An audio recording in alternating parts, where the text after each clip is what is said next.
कभी सोचा है आपने, घर का सबसे मजबूत इंसान कौन होता है? पिता के बाद अगर कोई बिना आवाज किए जिम्मेदारी उठाता है तो वो होता है बड़ा भाई। वो रोता नहीं, वो शिकायत नहीं करता, वो बस चुपचाप सब सह लेता है। लेकिन अफसोस, अक्सर छोटे भाई बहन उसके त्याग को समझ ही नहीं पाते।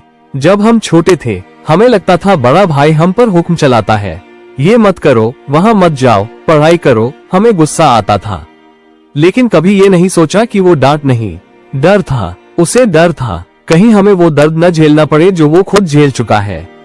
वो डांटता रहा उम्र भर हमें और हम समझे वो सख्त है आज जाना। वो ही था जो सबसे ज्यादा नर्म था। घर की हालत ठीक नहीं थी, पिता की कमाई कम थी, माँ की आंखों में चिंता थी। तब बड़े भाई ने अपने सपनों की किताब बंद कर दी।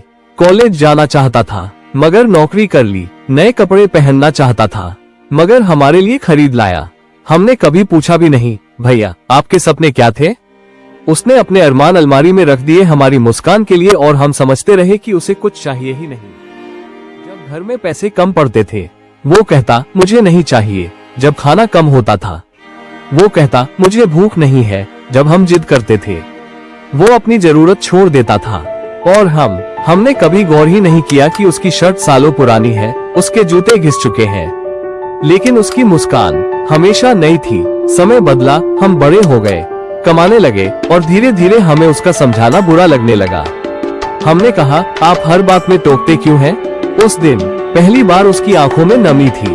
वो कुछ कहना चाहता था मगर चुप रह गया। हमने आवाज ऊंची की और वो खामोश हो गया, क्योंकि रिश्ता जीतना था, बहस नहीं।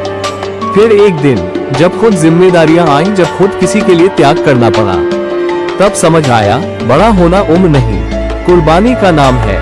तब याद आया भैया भी तो ऐसे ही मुस्कुराते थे जब अंदर से टूटे होते थे। अगर आपका भी कोई बड़ा भाई है तो आज ही उसे गले लगाइए, क्योंकि वो शायद कभी नहीं कहेगा कि उसने आपके लिए क्या क्या छोड़ा। वो आज भी वही है जो आपकी हार में ढाल बनता है और आपकी जीत में पीछे खड़ा रहता है। घर की दीवार मजबूत दिखती है क्योंकि वो खामोश रहती है, और बड़ा भाई भी कुछ ऐसा ही होता है। मैं हूँ आपका दोस्त। अगर ये कहानी दिल तक पहुँची हो तो कमेंट में लिखिए, भैया समझा।